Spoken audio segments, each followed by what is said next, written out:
plano.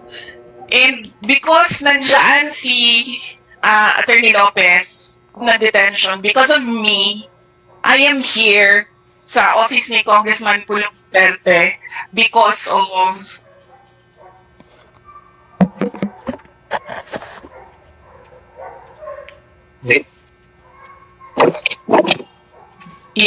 okay. Nandiyan siya sa loob, si Yusek Gizalaika Lopez, nandiyan siya sa loob because of me. Ako naman kasi talaga yung target ng committee hearings. Nandito ako sa loob ng office ni Congressman Pulong Duterte because of her in detention. So, expectation namin, pagdating ni Gina Acosta, kung darating man siya, pagdating ni Lemuel Ortonio, ni Sunshine Fajarda, ni Edward Fajarda, ganun na rin yung gagawin namin. So, kaya nga yung sinabi din ni Congressman Pulong, he gave me permission to stay indefinitely and hold office indefinitely dito sa office niya. Thank you. Marian, okay na? Sorry, attend ba ako sa Monday? Hindi pa namin napapag-usapan ng lawyers ko because nakatut kami kay Yusek Lopez sa ngayon. So, like...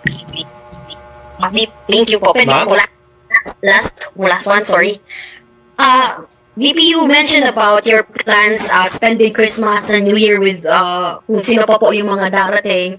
Pero clearly po, ang panawagan po ng komite ni Speaker Romualdez is dumalo na po kung, una, yung apat po sana, no, na una na pong na-contempt. Kung dumalo lang po sana sila, they can actually yung apat po sana, no, na una na pong na-contempt. Kung dumalo lang po sana sila, they can actually terminate na po, no, yung hearing kung maraming may makukuha na po kasi ng information, lalo na po doon sa mga SDO, Special Disbursement Officers sa Sina Fajarda and si Acosta. So sila po yung pang pinaka na-mention na pinakailangang mga tao. And si Speaker Romualdez even said yesterday po sa na your sentiment na nadamay po, no, naawa po kayo sa inyong mga opisyal dahil nadadamay po sila dun po sa nangyayari and yung pagpupursecute nga po sa inyo. So, ang hamon po niya, kayo na po mismo sana yung dumalo po sa pagdinig at sumagot po dun sa tanong ng mga mamabatas tungkol sa confidential fact. Ano po yung take niyo? Kasi for them, hindi na po ito kailangan pa sana tumagal kung i-urge po sana natin itong mga Marian, can you wrap up your question? Kung we just urge po itong ating mga officials. Marian, can you wrap up your question?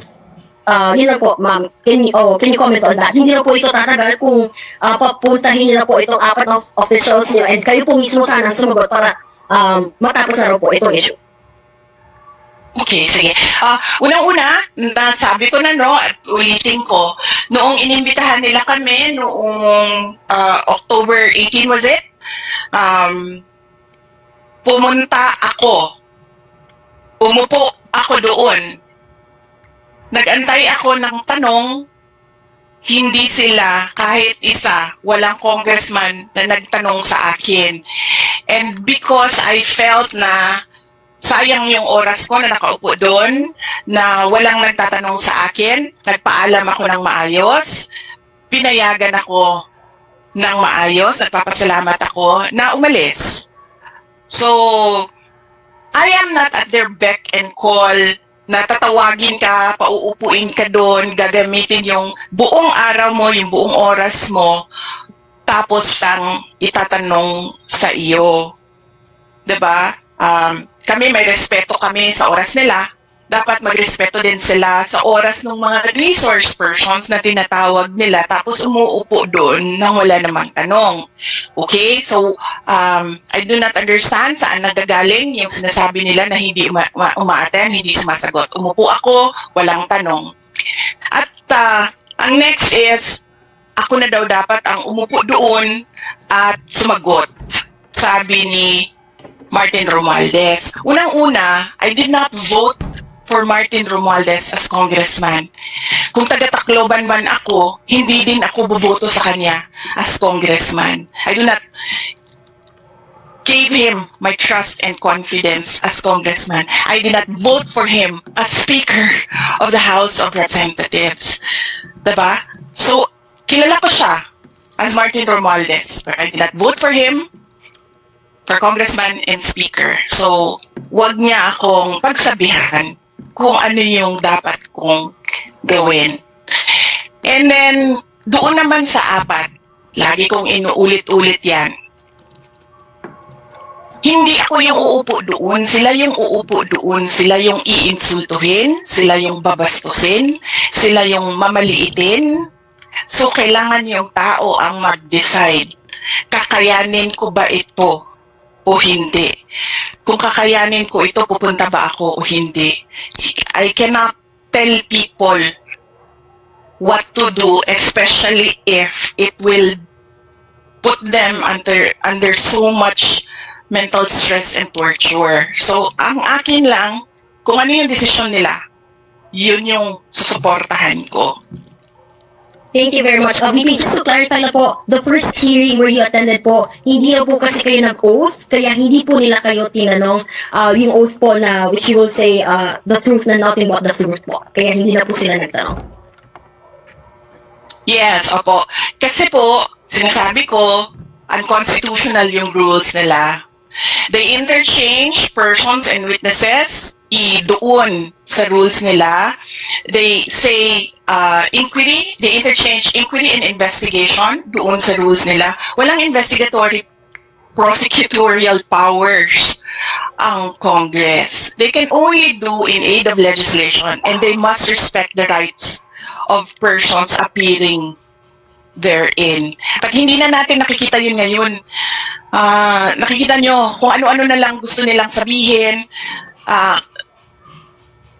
Ano ba ang tawag niyan? Defamation. Nakikita nyo, defamation ng pagkatao ng mga uma-attend. Walang rules. Ginagawa nila ng rules as they go along. Wala silang pagrespeto sa Constitution na dapat sumusunod sa Constitution yung rules nila. My position is they have unconstitutional rules. Tinatamad lang talaga ako umakyat doon sa Supreme Court para questionin yung rules nila kasi ang gusto ko, hayaan sila kung ano yung sabi ni Saya pa, kung usay lang ibati, pasagin na sila. Next question, Red, Maya Times. Red, Hi, ma'am. Ma'am, good evening po, ma'am. Ma'am, sabi po ni Kong Joel po today and yung mga leadership po, si Dong Gonzales, Manix Felipe, and David Suarez na to put it succinctly, hindi na raw po ginalang yung House of Representatives and parang binastos niyo daw po yung House of Representatives dahil sa pagpunta niyo po doon kagabi kay Atty. Zulaika. Your thoughts po, ma'am, doon sa sinabi ni na Kong Chua and then the House leaders po, ma'am? Yung pagbisita ko last night, nagpaalam ako, it was on paper, yung pagpaalam ko na I was requesting for a meeting 7 p.m. to 10 p.m. Ang hindi ko lang nalagay doon kung bakit, kasi nanggaling ako sa Davao City and yung flight ko arrived 5:30 p.m. Took me 3 hours, 2.5 hours to get to Batasan. Kaya 7 to 10 p.m. yung na-request ko. But nag-request kami ng meeting na pinayagan naman nila. Ma'am, kasi po parang sinasabi po nila na parang ano daw po yun eh. The word they said was parang sinugod nyo daw po. Yun yung word na pagkakasama nila. Parang sinugod nyo daw po yung House of Representatives daw po. I mean, your reaction lang po, ma'am. Kasi parang, ang dating po sa kanila, parang kayo po, sumusugod daw po kayo, pumapunta po kayo. Pero sa mga hearings, hindi daw po kayo nagpa-participate. Pumunta po kayo kay former President Duterte, sa Quadcom, pumunta po kayo kay Yusek Lopez, pero sa mga hearings daw po hindi po kayo pumupunta. Yes, tama yon. Tama yan. I don't know kung sugod ang tama ng word doon dahil nagpaalam naman ako at pinayagan nila ako. Pero tama yon. Hindi talaga ako uma-attend sa hearings. Why? Why would I answer to a speaker implicated in a bribery case on record in a court case? Why would I answer to a member hanggang ngayon, hindi ko alam bakit member pa ito ng House of Representatives, convicted of child abuse, taking IP children doon sa amin sa Davao City, dadalhin sa Manila. Diba? Why would I answer to a member of the House of Representatives na merong utang sa aking husband ng 9 million dahil sa isang case? So why would I answer to them? Why would I answer to a member of the House of Representatives na ang tatay niya mismo, na may screen cap ako, nagsorry sa ginagawa ng anak niya. Alam niyo, hindi pa umabot sa buhay ko na nagsorry ang tatay ko kanino man sa ginawa ko. Pero this member of the House of Representatives, tinetext ako ng tatay, I'm sorry. So why would I answer to him? Nagsorry yung tatay. Ibig sabihin may ginagawang mali yung anak. Diba? So why would I answer to them? I am here because of Isaac Lopez, and I will be here for Gina, for Lemuel, for Sunshine and Edward, and whoever magagaling sa Davao na ipapatawag nila. I understand si Barbara, si Carla, ipapatawag nila, si Bandiding papatawag nila. I will be here for them. And all the rest na makontempt. I will be here for President Duterte, but I will not answer to members of the House of Representatives, especially sa may utang ng 9 million hindi naman sa pamilya namin, sa law firm ng husband ko. That is 9 million na dapat ini-enjoy ng pamilya namin, pero hindi niya binabayaran. Last na lang po, ma'am. Ma'am, ano po reaction niyo when Castro was the one who cited Yusek Zuleka in contempt? Ano pong reaction niyo po when you heard na it was Castro and not the other members who cited Yusek Zuleka? Salamat po. Nahihiya ako para sa Pilipinas. Noong sinabi sa akin na ganun yung nangyari, isang tao na convicted ng child abuse of IP children ay sinight in contempt ang isang IP lawyer who managed a multi-awarded city. Nahiya ako para sa Pilipinas. Nahihiya ako para sa Pilipinas. Alam niyo ba, sa ibang bansa, kapag convicted ka ng child abuse, para kang may leprosy. Walang lalapit sa iyo. Walang tatanggap sa iyo sa trabaho. Mas mataas pa ang mga taong may leprosy kesa sa mga taong convicted ng child abuse sa ibang bansa. Pero dito, sa ating bansa, ang isang tao na convicted ng child abuse, may power. Saan ka nakahanap ng ganyan? Nahihiya ako as a Filipino na ganito ang ating House of Representatives. Yun lang po, ma'am. Thank you. Okay. Next question, Jason, SMNI. Hi, ma'am. Ma'am, naririnig po ako? Yeah, clear. Here. Yes, ma'am. Yes, Jason. Yes, ma'am. Marami po sa ating mga kababayan po, ma'am, ang pumalag sa ginawa po ni Castro. Kung babasahin niyo po ang social media, pumalag po sila doon sa pag-cite in contempt kay Attorney Lopez. And they said po na there is grave abuse of power. Para po sa inyo, ma'am, nakikita niyo po ba that there's a blatant abuse of authority and this is an act of power tripping po na ginagawa po ng ilang kongresista against the OVP employees? Actually, yan ay talaga sinasabi ng lawyers sa akin. Sabi nila, you must go to court. Sa totoo lang, ako lang din talaga yung nagsasabi na pabayaan na lang natin kasi hayaan na lang natin, pasagdan nato sila sa ilang debate, hayaan natin sila mapagod at matapos yung 19th Congress na ito. In fact, Attorney Zuleika Lopez expressed din sa akin. Sabi niya, I cannot go through all this and then not end up in the Supreme Court annotated report sa SCRA. Sabi niya, be in the books somewhere. Kung ganito man lang din ang pagdadaanan ko, we have to be in the legal books. So, ako din, napapaisip na ako. Pero ako lang din talaga yung nagsasabi sa mga lawyers na hold niyo muna yung mga cases ninyo, wag na muna. But they are just waiting sa akin na magsabi na i-file niyo lahat ng kaso na yan. Okay. Ma'am, Jacob? Yes. Ma'am, ano po yung mensahe po natin sa ating mga kababayan?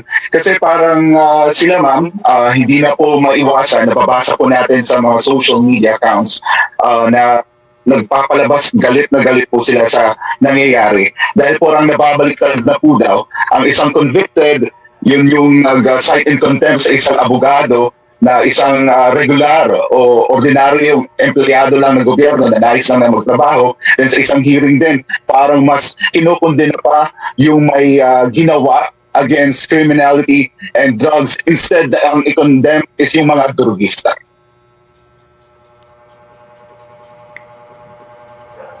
Oo. Sa totoo nga, yun din ang sagot ko as kanina, no? Sabi ko, nahihiya ako para sa Pilipinas. Kasi ganito yung nakikita natin sa House of Representatives natin.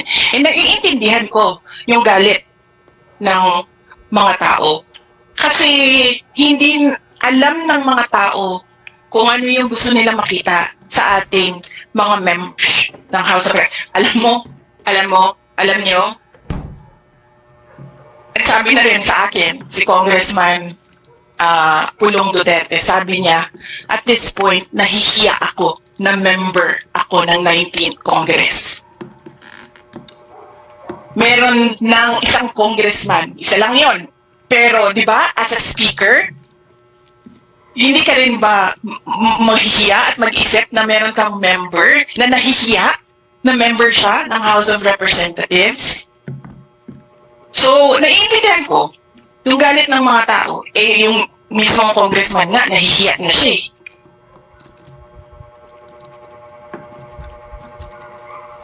Jason. Yes, ma'am. Last question na lang po. For the upcoming 2025 elections, marami po ang mga tatakbuli bilang mga kongresista. Ano po yung paalala po natin sa mga kababayan po natin, especially sa nangyayari ngayon, sa gitna na nangyayari sa House of Representatives? Yes, oo. Unang-una, huwag sila magpadala sa vote buying.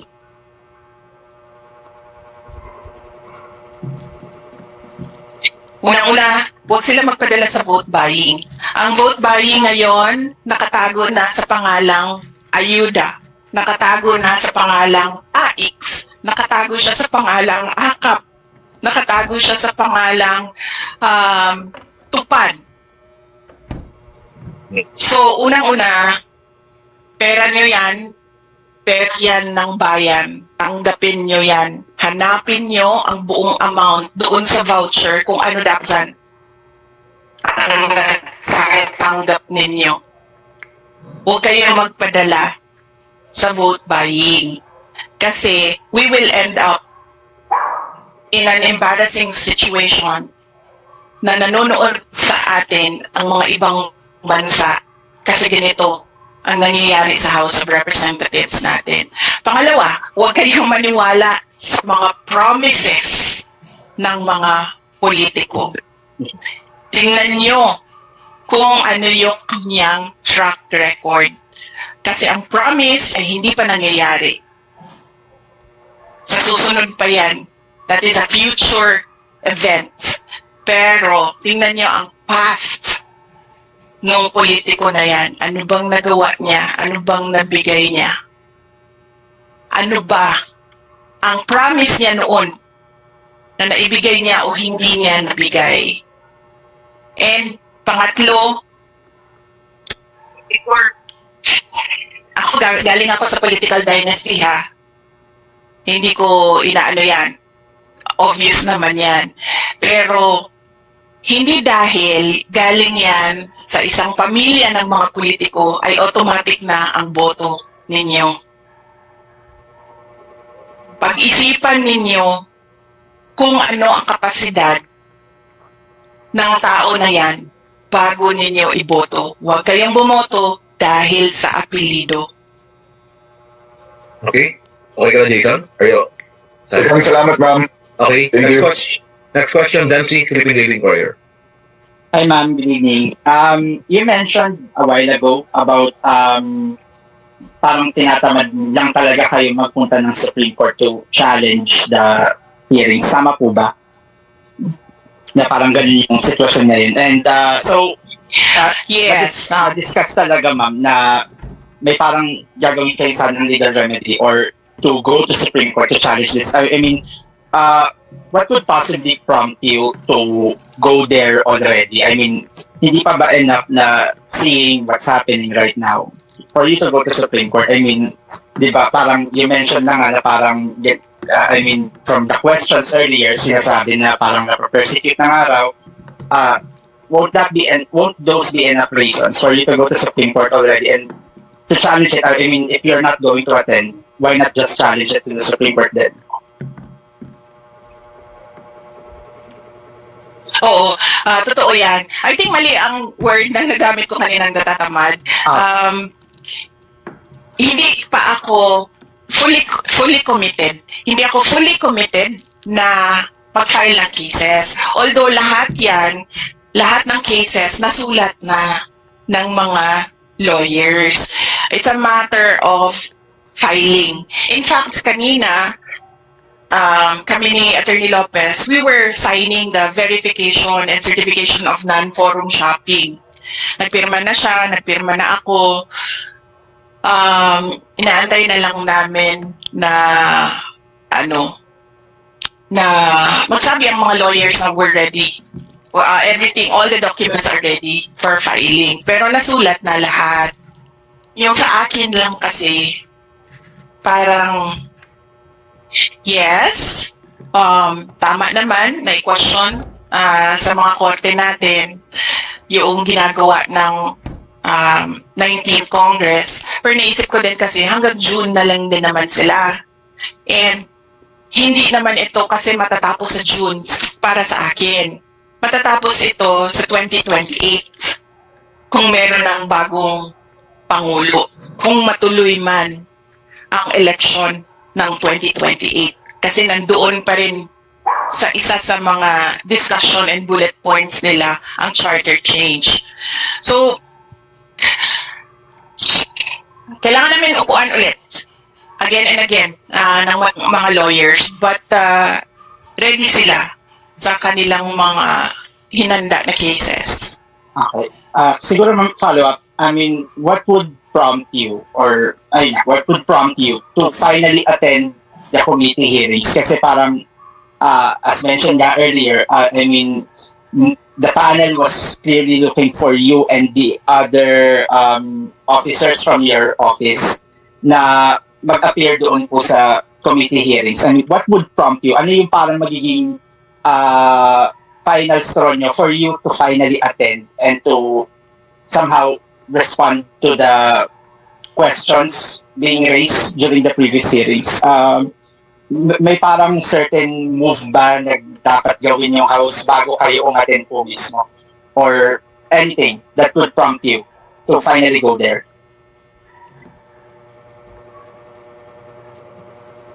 I think the most that they can do is kung ano yung ginagawa nila sa amin ngayon, diba? Dinedetain nila yung mga OVP personnel. So, yan na lang, kanina may meeting kami ng House Sergeant of Arms. Pinapaalis niya ako dito.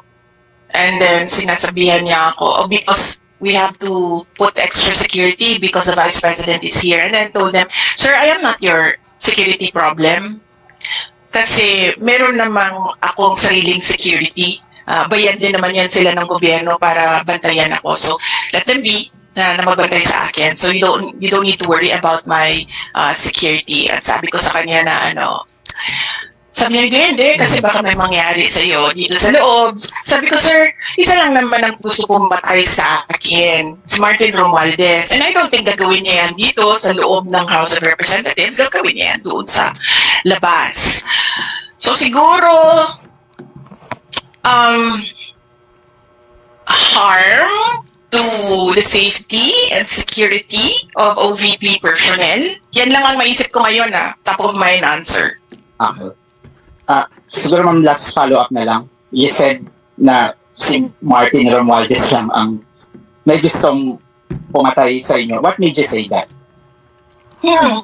Oh, because I know him, di ba? Mhm. From the short time na nagkasama kami. I'm a good judge of character.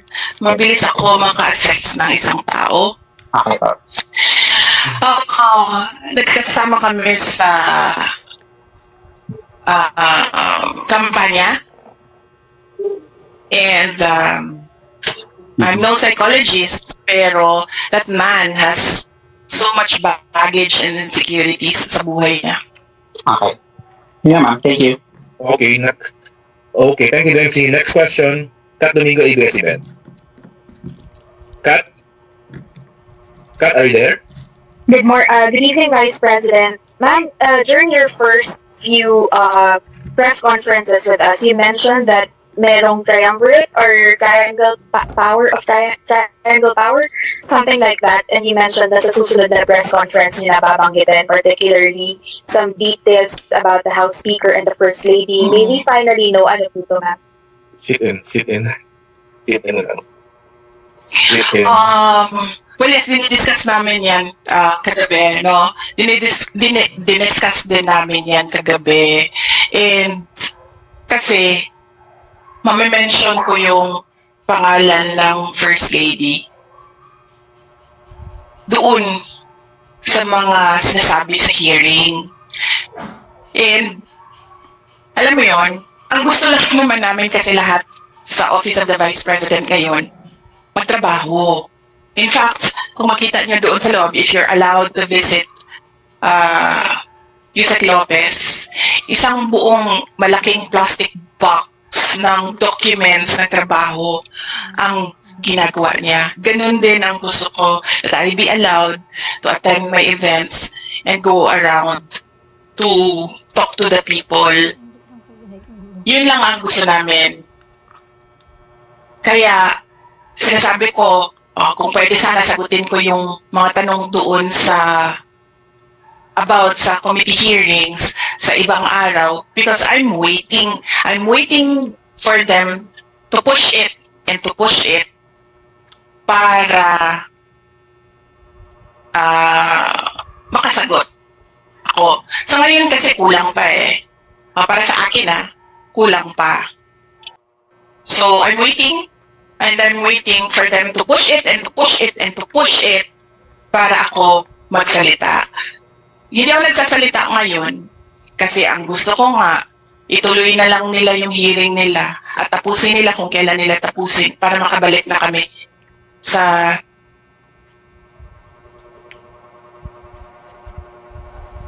Ma'am, may we at least know kung anong issue po yung kinakasakutan nila allegedly? Is it a corruption issue? Is it just a matter of politicking? It's about envelopes na sinasabi. Sorry, ma'am, envelopes? Envelopes. The one with the money, ma'am, does it mean that it may have originated from the House Speaker and the First Lady po? Ayoko na I'm waiting for them.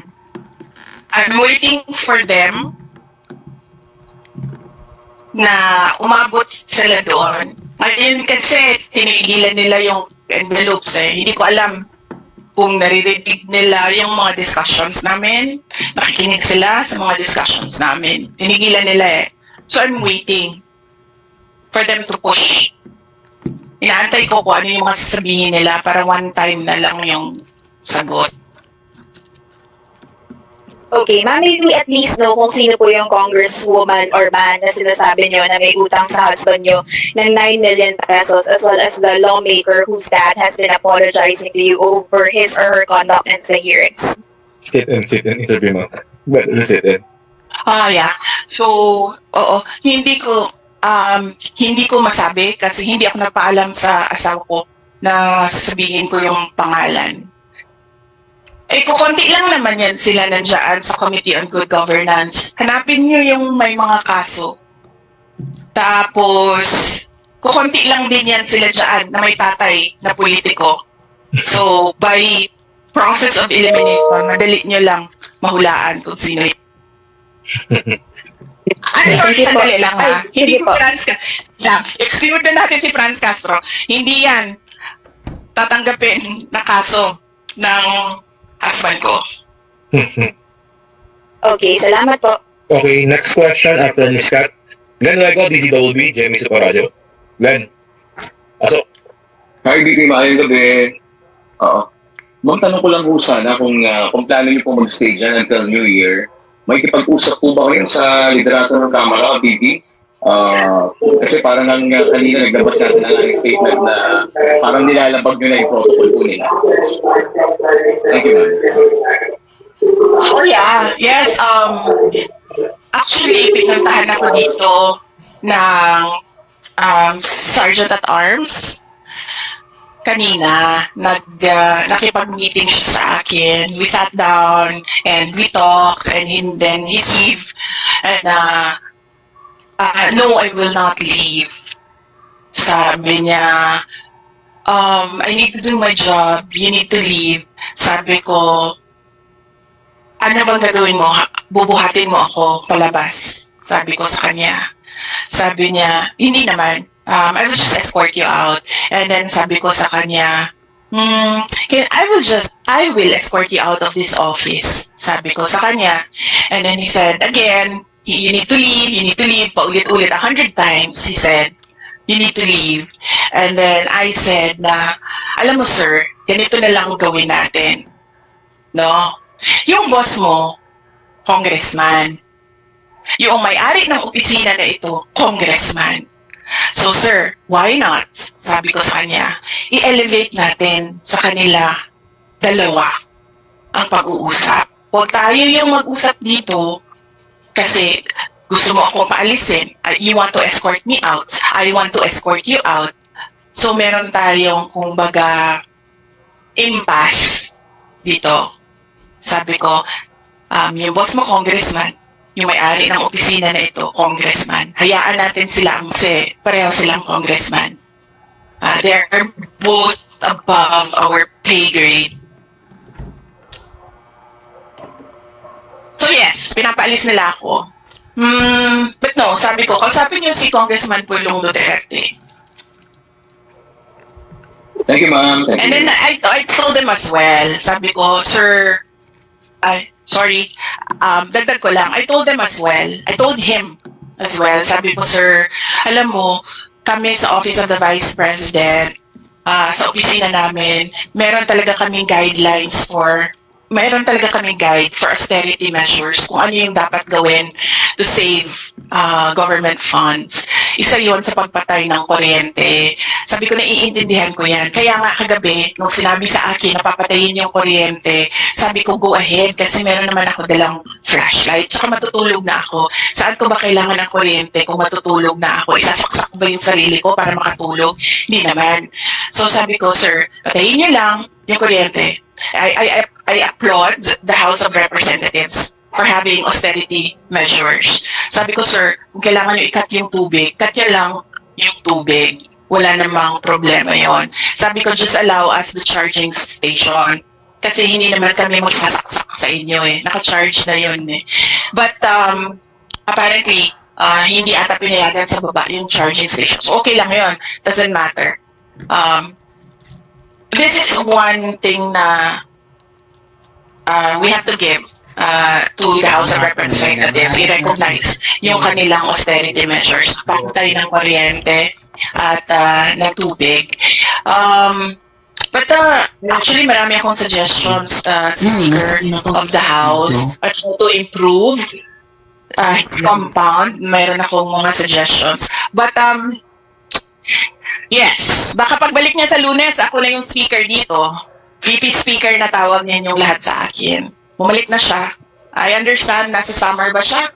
Summer ba yun? Sabi sa akin kanina. Meron na naman siyang mga vote buying activities doon sa summer. Okay ka na, Jen? JC, tawagin mo ko VP speaker sa Monday. Thank you, ma'am. Thank you. Next question, Kuya Henry, Uri, DZRH, are you still there? Kuya Henry? Oh, wala na. Okay, next. Lanes Kapagi, GMA News Online. Nasel?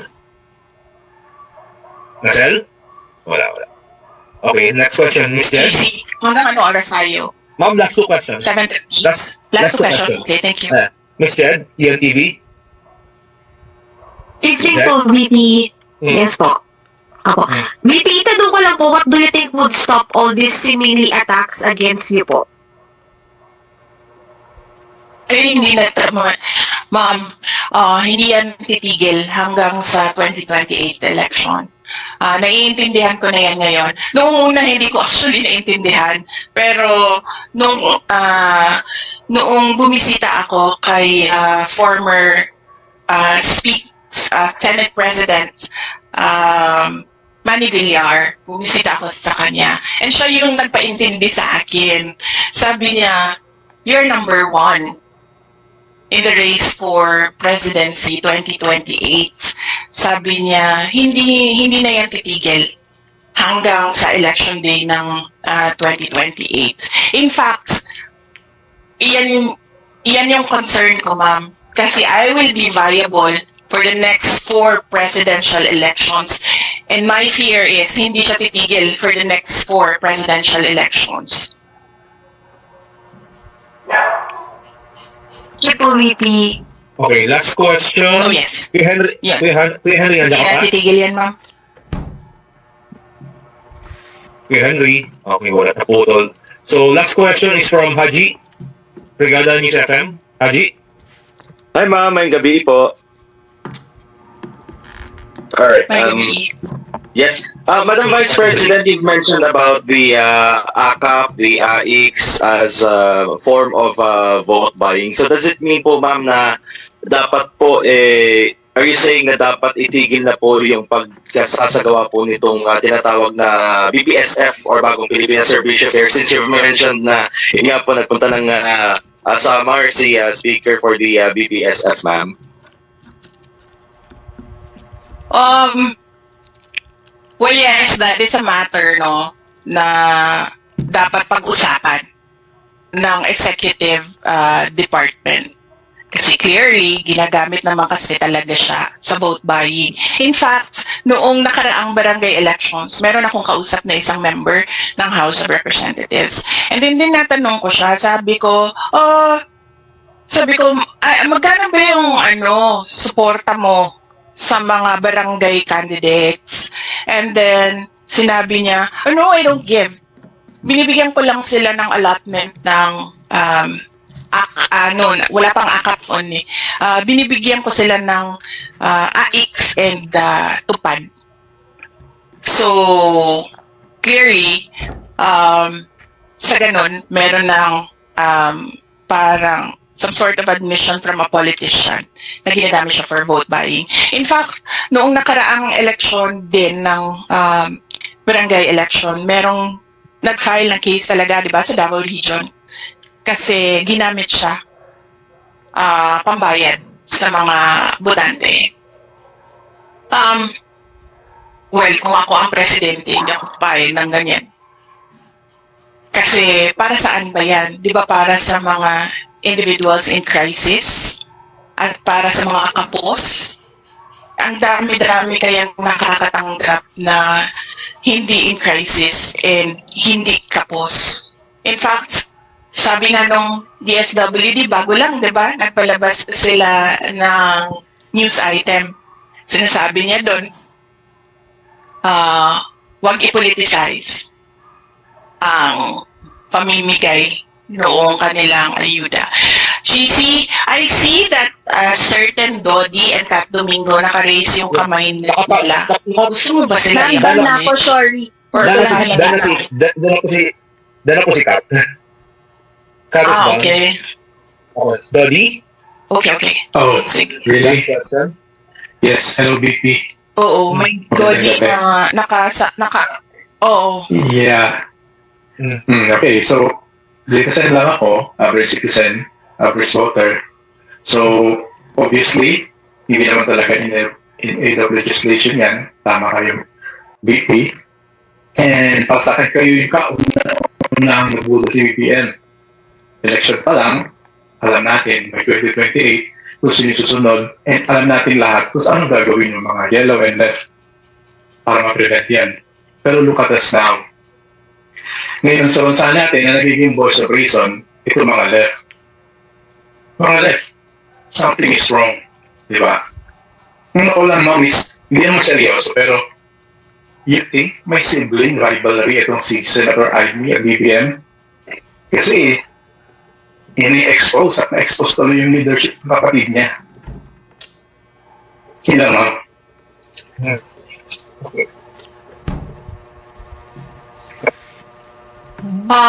Hello? Well, hindi ko alam yung hindi ko alam yung sibling rivalry. So wala akong personal knowledge sa sibling rivalry. I can only answer for sa pamilya namin, sa Duterte family. Kaming magkakapatid, wala kaming sibling rivalry. Okay, thank you, ma'am. Thank you, Sir Dodi, Yeah, thank for you. pointing that out. Thank you. Dapat lang po. Ma'am, For pointing out na ma'am, may last follow-up ni Haji from Brigada News FM. Haji, yes, JC. pasok niyo na yung, Haji, your last follow-up. Opo, yes, Madam Vice President. Lastly, ma'am, sorry, I clarify ko na po kasi I need to ask this kasi nabanggit po ninyo kanina na you're planning na po as hanggang at least until Christmas or until the New Year kasi parang part to na planning ninyo na baka sakali na or your expectations would be baka abutin ng ganun po katagal yung contempt order ng since yung mga congressman po yung nagsasabi kung hanggang ilang araw. Pero ma'am, may sorry po, pero may mga gamit na po ba kayo until at least Christmas sa House of Representatives po? Since indefinitely you were allowed naman po ni Kong Pulong na magstay. Yes, meron akong gamit dito. Actually, ang problema kasi dito, hindi ako nakapaghanda ng maayos. Kagabi lang kasi, during our meeting, my meeting with Yusek Lopez na bring up na based on the timelines of Ilocos 6, the case Ilocos 6, umabot sila ng Pasko, umabot sila ng New Year. But, nagpabili na ako kanila ng tali kasi dito na lang ako maglalaba. And then dito ko na lang din i-dry yung clothes ko. Medyo madami naman akong t-shirt na nadala. So, pwede pa siya. Paulit-ulit lang. Kasi uniform naman yung dinala ko eh. So, hindi siya halata na paulit-ulit. Kasi uniform siya ng OVP lahat. Opo. And yung day-to-day activities niyo po, ma'am, as Vice President, ay dyan po kayo mag-office, kumbaga.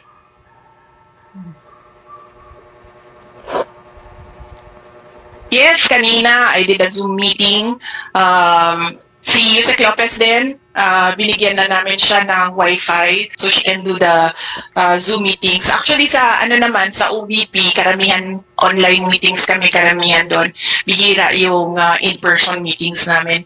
Doon naman sa mga na-cancel na mga activities, ang ginawa namin ay gumawa kami ng mga video messages. Ginawa namin kanina. 3, and then we have pending 17 video messages that we will do in the next 2 days. Daghang salamat, ma'am. Okay. Okay, that wrap-ups our Thank you, first hearing for Sir the Jay. meeting. Madam VP, sorry po. Meron pong one section lang kung one lover po, TJ Hidalgo po. Baka pwede po natin i-introduce lang. TJ Hidalgo po. TJ, are you there? Oh, yeah. Yes. Apo, sige. Sa vloggers tayo? Okay. TJ? Ano po ba siya? Or kung hindi po si EJ, si MJ Tambao, is he here? Si MJ, do you have any questions for the Madam VP?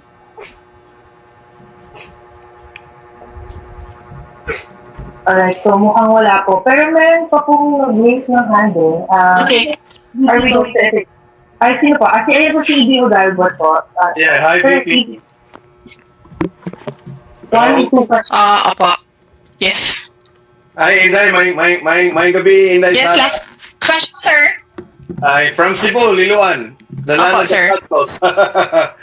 Day, how, Maayong gabi.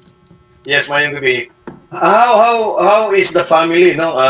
Your husband, Mans, and the children, and PRRD dealing with what has been going on for the last 24, almost 36 hours na with you there in the house, and your plan actually to stay there for a while until about after the new year of 2025. Yes, sir. Opo. So, as long as meron nating na OVP personnel, kung saan man yun sila ma-detain, our preparation is lalapit ako doon sa kanila so that I can visit them every day para hindi ako nagbabiyahe ng matagal on the road. And then I can do a lot of things as well dito sa office. CPRD, hindi pa kami nagkausap. But knowing PRD, baka nga gusto nun pumunta dito. Kaso isa lang yung sofa dito, kaya hindi pwedeng pumunta si President Duterte. My husband, nag-text siya kanina, nagtanong siya kung ano yung mga kailangan ko, and then I told him na kompleto naman yung mga gamit ko dito, so walang problema. And then, sa family na naman kasi namin, sir, kapag merong isang parent na wala sa bahay, we always do a video call every night. So, meron kaming ganun every night, basta merong isa sa amin na wala sa bahay. So, meron kaming communication or meron kaming family discussion every night. Ang hindi ko palang nasabi sa mga bata is kung nasaan ako ngayon. Kasi ang expectation nila ngayon nasa Cagayan de Oro ako. But tonight, during our video call, sasabihin ko sa kanila kung nasaan ako. Especially so that yung isa sa mga anak ko, ninang niya, si Yusek Zulaika Lopez. The only ninang.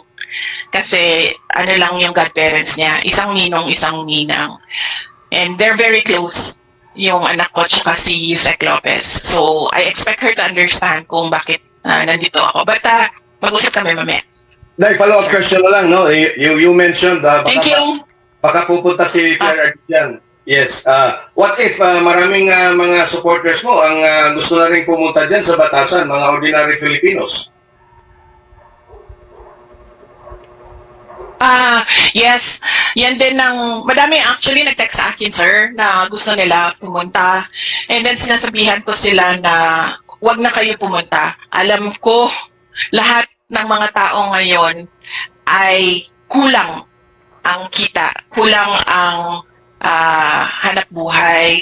Sabi ko sa kanila, tumutok na lang muna kayo sa mga trabaho ninyo para maganda or masaya yung Pasko ng mga pamilya ninyo. So yan yung lagi ko sinasabi sa mga tao na sinasabi nila na pupunta sila dito. And then meron ding one or two politicians na nagsabi na pwede ba silang bumisita dito. And then, I told them na bisita na lang siguro sila sa office hours na ang House of Representatives. So, wag during weekends kasi wala namang opisina dito. And wag after office hours. Thank you, Day. Hindi, palihog po. Thank you! Sorry, last na ma'am. Ay, gabi! Magandang... Yes! Ma'am? Yes. PRRD. Ma'am, sorry. Makakapunta kayo? VP Sara? Hello? VP Sara, sorry, ito ano question. Yes, ma'am. Your father po, si former President Duterte Sino po, when he attended the Quadcom hearing po before, no? And you were there. Opo. So, si PRRD po, he took the oath po when he attended the hearing tungkol nga po doon sa EJK po nung patay sa kanyang drug war. And during our ambush interview po after that, sinabi niya, he is urging you no to do the same din sana. So far po ma'am, kasi yung mga attend po ngayon na OVP officials have no personal knowledge po regarding the confidential expenses. And ang itinuturo nga po nila na ay ang specialist bursary officers and chief of staff and kayo po na may nakakaalam nga po dito sa confidential funds. So yung lawmakers po right now are still very hopeful that you will attend the hearing, explain and answer the questions po about the over 600 million confidential funds ng inyong opisina at paano po ba talaga ginasta itong pondo po ng taong bayan. Marian, last question, wrap up here. Can you wrap up? Okay. Yes, okay. Yes, nagets ko. Unang-unang point mo is sumagot sa mga members ng House of Representatives. Sinabi ko na kanina kung bakit ako hindi sasagot sa members of the House of Representatives. Dagdag ko lang doon na the power of the purse is the power to give or take away money. Hindi sila ang nag-audit ng utilization na ang government funds. Yan ay exclusive domain ng Commission on Audit. Yan ang sinasabi namin lagi. Sumasagot kami, nagko-cooperate kami sa Commission on Audit. Kahit pa we feel na sinasabihan na ang Commission on Audit ng mga House of Members, some members of the House of Representatives kung paano mag-audit. Nandoon pa rin kami sa full operation sa Commission on Audit. Sabi ni PRD na yun din ang gagawin ko, mag-uusap ko and mag-attend ng hearing. As I said, umattend ako. Hindi lang ako nag-oath because meron akong objection sa unconstitutionality ng rules ng House of Representatives. Pero in an inquiry in aid of legislation, does it matter kung may oath o wala yung tao? Nandiyan yung tao as a resource person. You're there to ask them information para makakraft ka ng batas. So, does it matter kung naka-oath siya or hindi? Kasi pwede mo, you as a legislator, you have to sift through all the pieces of information that were given, diba? Hanapin mo ano ba ang dito relevant, ano bang hindi relevant para ka makagawa ng batas. Pero hindi naman kasi ganun nang nangyayari. Ang ginagawa nila, they're taking on the role of a prosecutorial investigation.